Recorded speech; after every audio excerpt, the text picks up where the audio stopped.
সুপ্রিয় দর্শক, আসসালামু আলাইকুম। আপনাদের সবাইকে স্বাগত জানাচ্ছি এখনকার আলোচনায়। আপনাদের সঙ্গে আছি আমি সিরাজুল ইসলাম। দর্শক, পাকিস্তানে আমেরিকা নতুন একটি ঘাঁটি খুলতে চেয়েছিল ইরানে হামলা চালানোর জন্য, কিন্তু পাকিস্তান তাতে রাজি হয়নি। আরেকটি গুরুত্বপূর্ণ ইরানের অভ্যন্তরীণ একটা খবর আছে।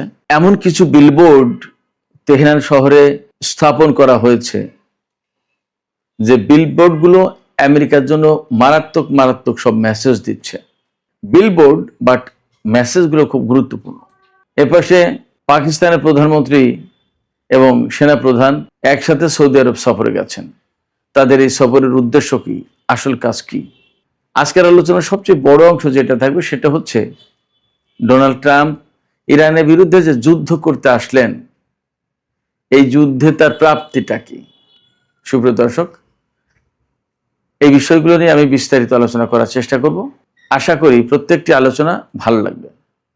আর আলোচনা যদি ভালো লাগে তাহলে সঙ্গে থাকবেন, লাইক কমেন্ট শেয়ার করবেন এবং চ্যানেলটি সাবস্ক্রাইব করে সাথেই থাকবেন। চলুন দর্শক, আমরা বিস্তারিত আলোচনা করি। প্রথমে বলছিলাম কি, যে পাকিস্তানে সামরিক ঘাঁটি খুলতে চেয়েছিল আমেরিকা ইরানের বিরুদ্ধে হামলা চালানোর জন্য। এই প্রস্তাব কবে কখন এক্সাক্ট জানা যায়নি, বাট সূত্রের খবর হচ্ছে পাকিস্তানের কাছে এই প্রস্তাব দিয়েছিল আমেরিকা, বাট পাকিস্তান রাজি হয়নি। যদি যুদ্ধ শুরুর আগে হয়ে থাকে তাহলে একটা হিসাব, আর যদি যুদ্ধের পরে, অর্থাৎ এই যে 40 দিনের যুদ্ধ এর ভেতরে, বা এই যে নতুন করে 13-14 দিনের যে যুদ্ধটা গেল, যুদ্ধবিরতির পরে আবার যে যুদ্ধ শুরু হলো, সেই সময় কোন সময় আমি শিওর না, বাট খবরটা এরকম যে পাকিস্তান সেই প্রস্তাব প্রত্যাখ্যান করেছে, সরি বলেছে। যখনই বলুক না কেন, যদিও আগে পরের সাথে একটা হিসাব আছে, যুদ্ধ শুরুর পরে যদি বলে থাকে তাহলে এক হিসাবে, এই কারণে বলছি, যুদ্ধ শুরুর পরে ইরান যে পাল্টা আক্রমণ করেছে আমেরিকার বিরুদ্ধে, তাতে আশপাশের সমস্ত দেশ অবাক হয়েছে ইরানের সামরিক সক্ষমতা দেখে। এই জায়গা থেকে যদি বলে যে আমরা এই ঘাঁটি মাটি দিতে পারবো না, এটার সাথে আমরা নেই, তাহলে এক কথা, তার মানে ইরানের সামরিক সক্ষমতা দেখে বলেছে যে দরকার নেই সমস্ত ঝামেলা জড়ানোর, আমরাও ক্ষতিগ্রস্ত হব। আর যদি যুদ্ধ শুরুর আগের কথা হয়ে থাকে তাহলে ব্যাপারটা এরকম দাঁড়াবে যে পাকিস্তান ইরানকে একেবারেই নিকটতম ভ্রাতৃপ্রতিম বন্ধুপ্রতিম দেশ হিসেবেই দেখেছে, প্রতিবেশী দেশ হিসেবেই দেখেছে, এবং প্রতিবেশীর ক্ষতি তারা করতে দিতে চায়নি। এমন হতে পারে। যেটাই হোক, আলটিমেটলি হিসাব এখানে এসে দাঁড়ায় যে পাকিস্তান এখন পর্যন্ত ইরানের সাথে সৎ প্রতিবেশী সুলভ আচরণ করে এসেছে, মনোভাব দেখিয়েছে, এবং ইরানের ক্ষতি হোক, পাকিস্তান এইরকম কোনো কাজ এখন পর্যন্ত করেনি বলেই আপাতত দেখতে পাচ্ছি। যেমন আমি বলি, এই যে 15 জাতির যে জোট গঠন করেছে, পাকিস্তান কিন্তু অনেক আগেই অ্যাক্টিভ হয়ে যেতে পারত, সেই দিকে যায়নি। সৌদি আরবের সাথে তার প্রতিরক্ষা চুক্তি আছে, এই প্রতিরক্ষা চুক্তির আওতায় ইরানের সাথে কনফ্রন্টেশনে যায়নি। কুয়েতের সাথে প্রতিরক্ষা চুক্তি আগেই ছিল, নতুন করে অ্যাকচুয়ালি সেটা সামনে আনা হলো, ইরানের সাথে কিন্তু কনফ্রন্টেশনে যায়নি। এছাড়া আঞ্চলিক রাজনীতির যে সমস্ত হিসাব নিকাশ, যেমন ইরানের চবাহার বন্দর ভারত ব্যবহার করে এবং সেখানে ইনভেস্ট করেছে। চবাহার বন্দর এবং গোয়াদার বন্দর একদম পাশাপাশি, পাকিস্তানের সীমানায় গোয়াদার বন্দর আর ইরানের সীমানায় চবাহার বন্দর, একদম বেলুচিস্তান সীমান্তে। এই জায়গা থেকে সম্পর্ক কিন্তু অনেক বেশি খারাপ হতে পারত ইরান এবং পাকিস্তানের, কিন্তু তা হয়নি। পাকিস্তানের সাথে ইরানের সম্পর্কটা মোটামুটি ভালোর ভেতর দিয়ে গেছে, এবং ইদানিং সে সম্পর্ক অনেক বেশি উন্নত হয়েছে। এবং এই উন্নত হওয়ার ফলে ইরান যেমন সুবিধা পাচ্ছে, পাকিস্তানের সুবিধা পাচ্ছে এবং অনেক সুবিধা পাবে।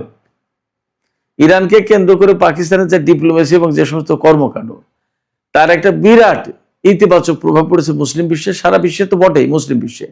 এবং পাকিস্তানকে এখন আসলে সবাই অনেকটা মাথায় রাখার মতো করে রাখছে।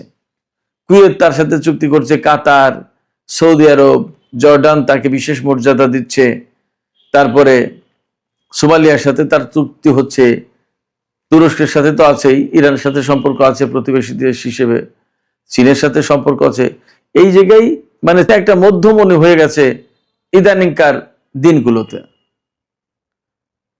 তো যাই হোক, যে কথা বলছিলাম যে পাকিস্তান যেহেতু রাজি হয়নি ইরানকে হামলা চালানোর জন্য আমেরিকাকে ঘাঁটি দিতে, এটা অত্যন্ত বড় একটা বিষয় এবং এটা আসলে একটা অনুকরণীয় বিষয় যে প্রতিবেশীর সাথে কিভাবে এরকম বিপদের দিনে পাশে দাঁড়াতে হয়। সীমান্তবর্তী যে দুই প্রতিবেশী দেশ, তাদের ভেতরে এরকম সম্পর্কই থাকতে হয়। দর্শক, আমরা এবার সৌদি জোটের বিষয় নিয়ে একটু কথা বলি এবং পাকিস্তানের প্রধানমন্ত্রী সৌদি আরব সফরে গেছেন, তার সাথে সেনা প্রধান রয়েছেন। সৌদি আরব সফরে গেছেন পাকিস্তানের প্রধানমন্ত্রী, তার সাথে কেন সেনা প্রধান, এটা একটা ব্যাপার। আর সৌদি আরব আপনারা সবাই জানেন যে কয়েকদিন আগে একটা জোট গঠন করেছে, 15 জাতির জোট, ইয়েমেনের হুতিদের বিরুদ্ধে যুদ্ধ করার জন্য। সেটারও একটা ব্যাপার আছে। তো এই বিষয়টা নিয়ে একটু আলোচনা করি। সেটা হচ্ছে পাকিস্তানের প্রধানমন্ত্রী শেহবাজ শরীফ এবং সেনা প্রধান ফিল্ড মার্শাল আসিম মুনির, তারা দুইজন সৌদি আরব সফরে গেছেন। এই সফরে দুইজনের সাথেই সৌদি রাজা সালমান, যুবরাজ মোহাম্মদ বিন সালমান, তাদের বৈঠক হবে। তারা উমরা পালন করবেন যথারীতি এবং মদিনা শরীফের রাসূল সাল্লাল্লাহু আলাইহি ওয়াসাল্লামের রওজা জিয়ারত করবেন। এরকম অনেকগুলো গুরুত্বপূর্ণ কাজ আছে। এর ভিতরে সবচেয়ে বড় যে কাজটা হবে সেটা হচ্ছে এই যে, আমার ধারণা এই যে ইয়েমেনের সাথে সৌদি আরব লড়াই করার জন্য যে 15 জাতির জোট করলো, এখানে কিন্তু হুতিরা পাকিস্তানকে বিশেষ সুবিধা দিয়েছে, তাদের জাহাজ আটকাচ্ছে না। তাইলে পাকিস্তান এখানে কিন্তু নৈতিকভাবে একটা দায়বদ্ধতার ভিতরে পড়েছে। পাশাপাশি ইরানের সাথে তার যে সম্পর্ক এবং হুতিদের সাথে যদি এখন পাকিস্তান সৌদি আরবের হয়ে লড়াই করে, তাহলে মধ্যপ্রাচ্যের অনেক হিসাব বিকাশ কিন্তু পাল্টে যাবে। এই জায়গা থেকে পাকিস্তানকে অত্যন্ত সতর্কতার সাথে পা ফেলতে হচ্ছে। সৌদি আরবের সাথে পাকিস্তানের সম্পর্ক আছে, এটা আমরা জানি। এটা বহু আগে থেকে ছিল, এখন আছে, ভবিষ্যতে আরো কতদিন থাকবে তার কোনো ঠিক ঠিকানা নেই। এবং ইয়েমেনের সাথে সৌদি আরব এর আগে জোটবদ্ধভাবে লড়াই করেছে, কিন্তু সেই জোটে সরাসরি পাকিস্তান যুক্ত হয়নি। শেহবাজ শরীফের ভাই নওয়াজ শরীফ যখন পাকিস্তানের প্রধানমন্ত্রী 2015 সালে, তখন কিন্তু সৌদি আরব ইয়েমেনের বিরুদ্ধে প্রথম যুদ্ধ শুরু করে। তখনও কিন্তু নওয়াজ শরীফ সরাসরি সৌদি আরবের পক্ষে দাঁড়িয়ে ইয়েমেনের সাথে যুদ্ধ করেনি, কারণ ভ্রাতৃঘাতী, মুসলিম ভ্রাতৃঘাতী যুদ্ধ হবে, এই কাজটা পাকিস্তান করেনি। নাম্বার 1।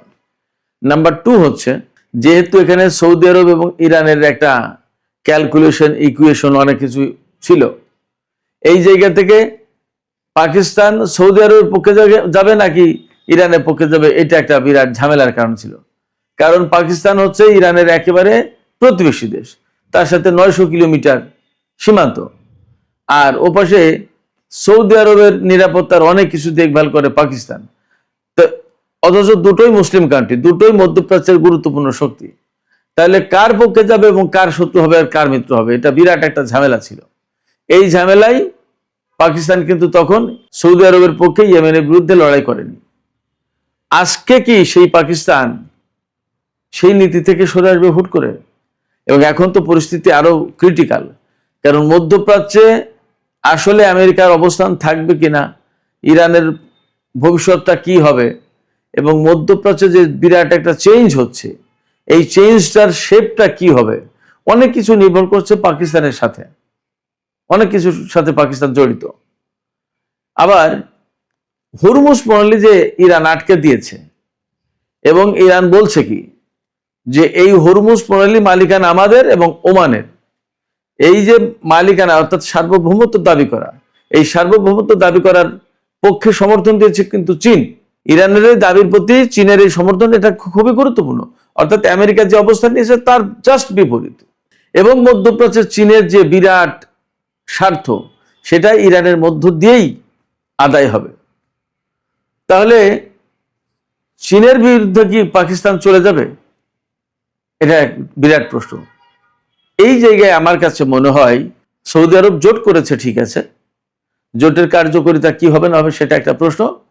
পাকিস্তানের প্রধানমন্ত্রী এবং সেনা প্রধান সম্ভবত সৌদি রাজা সালমান এবং তার ছেলে মোহাম্মদ বিন সালমান, আমার মনে হয় যে তাদেরকে তিনি এই দুইজন ব্যক্তি বোঝাতে গেছেন বা তাদের সাথে একটা আলাপ আলোচনা দিন দরবার করতে গেছেন যে এই ধরনের জোট করে যদি ইয়েমেনের বিরুদ্ধে যুদ্ধ শুরু করা হয় তাহলে তার নেতিবাচক প্রভাবটা কি পড়বে এবং মধ্যপ্রাচ্যে কার কি সমস্যা, কার কি ক্ষয়ক্ষতি হবে, এইগুলো তারা হয়তো তুলে ধরবেন এবং ফাইনালি নিশ্চয়ই তারা এই মেসেজটা দেওয়ার চেষ্টা করবে। আমার ধারণা যে এই ধরনের যুদ্ধ পাকিস্তানের জন্য ক্ষতিকর, সৌদি আরবের জন্য ক্ষতিকর, ইরানের জন্য, টোটাল মুসলিম উম্মার জন্য এবং মধ্যপ্রাচ্যের জন্য, সবার জন্যই ক্ষতিকর এবং এতে আলটিমেটলি লাভবান হবে ইসরায়েল এবং তার সহযোগী শক্তিগুলো।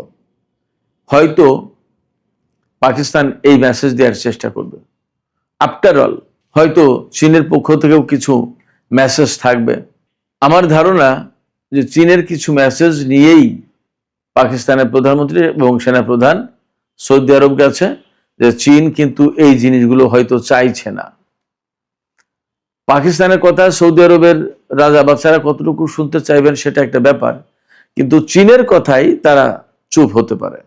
আমার ধারণা যে সেনাপ্রধান এবং প্রধানমন্ত্রী দুইজন একসাথে সফর গেছেন এই সমস্ত কারণে। এর সাথে কিন্তু আরো কয়েকজন মন্ত্রী আছেন। পররাষ্ট্রমন্ত্রী তো এই মুহূর্তে সৌদি আরবে রয়েছেন, পাকিস্তানের পররাষ্ট্রমন্ত্রী ইসাক দার, এছাড়া তথ্যমন্ত্রী এবং আরো বেশ কয়েকজন মন্ত্রী এই সফরে শাহবাজ শরীফের সাথে আছেন। সুপ্রিয় দর্শক, আজকের মূল যে আলোচনাটা করতে চাইছিলাম সেটা হচ্ছে যে তেহরান শহরকে বিলবোর্ডের শহরে পরিণত করা হয়েছে। তেহরান শহরকে বিলবোর্ডের শহরে পরিণত করা হয়েছে এবং সেখানে বেশ কিছু মেসেজ ক্যারি করছে আমেরিকার জন্য। একটা বিলবোর্ডে দেখানো হয়েছে যে স্ট্যাচু অফ লিবার্টি ভেঙে চুরে পড়ে গেছে, আর একটা বোর্ডে দেখানো হয়েছে ইরানের সর্বোচ্চ নেতা যিনি শহীদ হয়ে গেলেন আয়াতুল্লাহ আলী খামেনি, তার মুষ্টিবদ্ধ হাত। আরেকটা বিলবোর্ডে দেখা যাচ্ছে যে কারবালায় যে লাল পতাকা ছিল ইমাম হোসেনের কাছে, সেই পতাকারই একজন তরুণ দাঁড়িয়ে। আর একটা বিলবোর্ডে দেখা যাচ্ছে হরমুজ প্রণালী এলাকায় একটা কঙ্কাল পড়ে আছে এবং পারস্য উপসাগরের একটি বিরাট বিশাল জাহাজ যাচ্ছে, তাতে লেখা আছে দি পার্সিয়ান গালফ, ফার্সিতে খালিজে ফর্স লেখা রয়েছে। এই যে বিলবোর্ডগুলো, এই বিলবোর্ডগুলো দিয়ে মূল মেসেজ যা বলা হচ্ছে যে আমেরিকা তাদের সর্বোচ্চ নেতাকে হত্যা করেছে, কেন তার প্রতিশোধ দেওয়া হবে না, এবং বলা হচ্ছে যে ইমাম হোসেনের অনুসারীরা কেন তোমরা তোমাদের ইমামকে হত্যার অর্থাৎ আলী খামেনিকে হত্যার প্রতিশোধ নেবে না। জাগিয়ে তোলা হচ্ছে, মেসেজ দেওয়া হচ্ছে এবং প্রতিশোধের বাণী এখান থেকে প্রচার করা হচ্ছে। এবং স্ট্যাচু অফ লিবার্টি যে ভেঙে পড়ে গেছে, তার মানে স্ট্যাচু অফ লিবার্টি ন্যায় বিচারের প্রতীক ছিল, ন্যায় বিচারের প্রতীক নেই, এটা ধ্বংস হয়ে গেছে, এটা শেষ, এটা প্রমাণ করা হয়েছে। আর পারস্য উপসাগরের হরমুজ প্রণালী এলাকায় যে কঙ্কাল পড়ে রয়েছে, অর্থাৎ আমেরিকা বহুদিন ধরে হরমুজ প্রণালী খোলার চেষ্টা করেও ব্যর্থ হয়েছে, তারা পারেনি, তারা ব্যর্থ, এবং সেখানে ইরানের কন্ট্রোল পরিষ্কার, ইরানের কন্ট্রোল, ইরানের জাহাজ চলাচল করছে, এটা মিন করছে। অর্থাৎ এখানে আমেরিকার জন্য বেশ কিছু মেসেজ আছে। এই মেসেজগুলোর সাকুল্যে মোদ্দা কথা যেটা, সেটা হচ্ছে সেই আলোচনাটাই আসল আলোচনা, এবং সেটা আমি এখন করি। আমেরিকা আসলে মধ্যপ্রাচ্যে অভিযান চালিয়ে কি পেয়েছে? তারা ইরানের সরকার পরিবর্তন করতে এসেছিল, তারা ইরানের পরমাণু কর্মসূচি ধ্বংস করে দিতে এসেছিল, ইরানের সামরিক সক্ষমতা একদম কমপ্লিটলি মাটির সাথে মিশিয়ে দিতে চেয়েছিল, ইরানের হাতে কোনো ক্ষেপণাস্ত্র, কোনো প্রতিরক্ষা ব্যবস্থা থাকবে না, এরকম করতে চেয়েছিল, এবং ইরানে একটা তাদের মতো করে একটা সরকার প্রতিষ্ঠা করতে চেয়েছিল। এটা 48 ঘন্টা থেকে 2-4-5 দিনের ভেতরেই করতে চেয়েছিল। কিন্তু ব্যাড লাক, তাদের সরকার পরিবর্তন হয়নি, ইরানে পরমাণু কর্মসূচি ধ্বংস হয়নি, ইরানের সামরিক সক্ষমতা ধ্বংস করা তো দূরে কথা, আরো বেড়েছে, এবং ইরানে তাদের মতো করে সরকার একটা প্রতিষ্ঠা করতে পারেনি। এটা তো গেল পুরনো আলোচনা। নতুন আলোচনা বা সবচেয়ে গুরুত্বপূর্ণ যেটা, সেটা হচ্ছে এই হরমুজ প্রণালী খোলা ছিল, বন্ধ করে দিয়েছে এখন ইরান। এখন অনেকগুলো শর্ত শরাতের ভেতর দিয়ে এই হরমুজ প্রণালী ইরানকে দিয়ে খোলাতে হবে। এবং আসলে এই সমস্ত শর্ত শরাতে ইরান কতদূর রাজি হবে সেটাও এখন প্রশ্ন। অর্থাৎ যুদ্ধের আগে হরমুজ প্রণালী খোলা ছিল, সেই হরমুজ প্রণালী এখন বন্ধ। সেই হরমুজ প্রণালী খুলতে গেলে এখন ইরানকে টাকা দিতে হবে। সেই টাকাটা কি? নগদ ওই যে $300 বিলিয়ন একটা ফান্ড, ওইটা দেওয়ার প্রশ্ন কিন্তু থেকে গেছে। ইরান ওই জায়গা থেকে সরবে না। আবার ইরানের যে সমস্ত বিদেশের তার যে সমস্ত অর্থ সম্পদ আমেরিকা আটকে রেখেছে নিষেধাজ্ঞা দিয়ে, সেই টাকা তাকে ফেরত দিতে হবে। তার উপর থেকে যত নিষেধাজ্ঞা, অর্থাৎ আমেরিকা যত ময়লা আবর্জনা চাপিয়েছিল ইরানের উপর, সেই ময়লা আবর্জনা কার্যত আমেরিকাকেই এখন পরিষ্কার করতে হবে। তাহলে যুদ্ধ করে লাভটা কি হলো? এর চেয়ে বড় কথা, মধ্যপ্রাচ্যে আমেরিকার যত ঘাঁটি ছিল সমস্ত ঘাঁটি তছনছ করে দিয়েছে। তাহলে লাভটা কি হলো? শুধু তছনছ করে দেয়নি, এই ঘাঁটিগুলো আর নতুন করে গড়তে পারবে না আমেরিকা মনে হচ্ছে। কারণ হরমুজ প্রণালী খুলে দেবে না, জাহাজ ভর্তি করে অস্ত্র আনতে পারবে না, ঘাঁটিগুলো আর কোনোদিন দাঁড়াবে না। এবং মধ্যপ্রাচ্যের দেশগুলো যারা আমেরিকার পরম বন্ধু, পরম শুভাকাঙ্ক্ষী ছিল, সেই দেশগুলো এখন আমেরিকাকে কিন্তু আর ভরসা করতে পারছে না। এই দেশগুলোর কাছে নিরাপত্তা নামের যে বিপুল পরিমাণে অস্ত্র বিক্রি করত, এখন কি আর তা পারবে? ইতিমধ্যেই কিন্তু পাকিস্তান এবং চীন জায়গা দখল করা শুরু করেছে। এরপরে মধ্যপ্রাচ্যে আমেরিকার বা সারা বিশ্বে যে প্রভাব প্রতিপত্তি ছিল, মাতুবরে ছিল, যে অবস্থান ছিল, সেই অবস্থান, সেই প্রভাব প্রতিপত্তি কি আর কোনোদিন ফিরে পাবে? শুধু তাই না, এই যুদ্ধ করতে এসে আমেরিকা যদি এখান থেকে পরাজিত হয়ে মধ্যপ্রাচ্য থেকে চলে যায়, তাহলে ইসরায়েলের নিরাপত্তা কোথায় যাবে? এই যে ভূখণ্ডটা, এই ভূখণ্ডটাকে তো এখন মারাত্মক হুমকির মুখে ফেলেছে। সম্ভবত ইরানের সাথে যুদ্ধ করতে এসে মধ্যপ্রাচ্যের দেশগুলোকে এখন একটা সুতোয় বেঁধে দেওয়ার ব্যবস্থা করলো, অর্থাৎ খানিকটা ঐক্যবদ্ধ হওয়ার ব্যবস্থা করে দিল সম্ভবত আমেরিকা। তাহলে কি দাঁড়াচ্ছে? এখানে পাকিস্তান, তুরস্ক, চীন, ইরানের প্রভাব তো বটেই, এই সমস্ত দেশের প্রভাব ব্যাপকভাবে বেড়ে যাবে এবং একেবারে চিহ্নিত শক্তি হিসেবে ইরান এখন বিশ্বের বুকে দাঁড়িয়ে গেল। এতদিন গোপন শক্তি ছিল, ইরানকে মানে কি মানে না, নানান রকম ব্যাপার। তার সাথে যেহেতু আমেরিকার দ্বন্দ্ব, নিষেধাজ্ঞা, আমেরিকাকে উপেক্ষা করে কিন্তু কেউ ইরানের বিরুদ্ধে যেতে চাইতো না। এখন ইরানের সাথে পাকিস্তানের বিরাট বিরাট চুক্তি হচ্ছে। তাহলে তো সমস্ত সবকিছু মিলে হিসাব নিকাশ করে আমরা দেখতে পারি যে এই যুদ্ধ করতে এসে আমেরিকা আসলে খুব লাভবান হতে পারেনি। শুধু লাভবান হতে পারেনি এইখানে তা না, খোদ আমেরিকার ভেতরেও কিন্তু সংকটে পড়েছে। বহু সংখ্যক গুরুত্বপূর্ণ অফিসার, সেনা অফিসার, তাদেরকে বহিষ্কার করা হয়েছে, অনেকে পদত্যাগ করেছে। রাজনৈতিক ক্ষেত্রে রিপাবলিকান দল মারাত্মক রকমের সংকটে পড়েছে। সামনে নভেম্বরে যে মিড টার্ম ইলেকশন, সেই ইলেকশনে তারা পার পাবে কিনা সেটা একটা প্রশ্ন। ডোনাল্ড ট্রাম্প প্রেসিডেন্ট হিসেবে আমেরিকার জনগণ থেকে শুরু করে সারা বিশ্বের জনগণের কাছে একটা প্রশ্নের জন্ম দিয়েছে। তিনি যা বলেন তিনি তা রাখেন না, তাহলে তিনি কতটুকু বিশ্বাসযোগ্য? তার সাথে কোনো চুক্তি করলে সেটা কি অক্ষত রাখবেন তিনি? সেই প্রশ্ন কিন্তু সবার আগে এখন উঠে আসছে।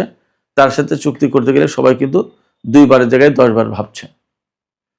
সবকিছু মিলে ইরান যুদ্ধ আমেরিকার জন্য বলা হচ্ছে প্রচন্ডভাবে একটা নেগেটিভ কর্মকাণ্ড হিসেবে দেখা দিয়েছে। এ থেকে পজিটিভ কোনো রিটার্ন আমেরিকার জন্য থাকবে না। এখন ডোনাল্ড ট্রাম্প জোর করে বলছেন যে আমাদের হাতে প্রচুর অস্ত্র আছে, কিন্তু বাস্তব ইনফরমেশন হচ্ছে তাদের অস্ত্র ভান্ডার মারাত্মকভাবে খালি। তাহলে লাভটা কি হলো? সুপ্রিয় দর্শক, এখনকার আলোচনা এখানে শেষ করতে চাইছি। আলোচনা শেষের আগে আপনাদের মতামত জানতে চাই, আপনারা কি মনে করছেন এই যুদ্ধে? ইরানের সর্বোচ্চ নেতা মারা গেছেন এবং আরো অনেক সেনা কর্মকর্তা, বিজ্ঞানী অনেক মারা গেছেন, কিন্তু সমস্ত হিসাব নিকাশে আসলে লাভ কার হয়েছে আর ক্ষতি কার হয়েছে, সমস্ত হিসাব নিকাশ চূড়ান্ত যদি করেন, বেশি লাভবান কে হলো আর বেশি ক্ষতিগ্রস্ত কে হলো, আপনাদের মতামত জানিয়ে কমেন্টে লিখতে পারেন। আর ভিডিও ভালো লাগলে আবারও বলি, লাইক কমেন্ট শেয়ার করবেন এবং চ্যানেলটি সাবস্ক্রাইব করে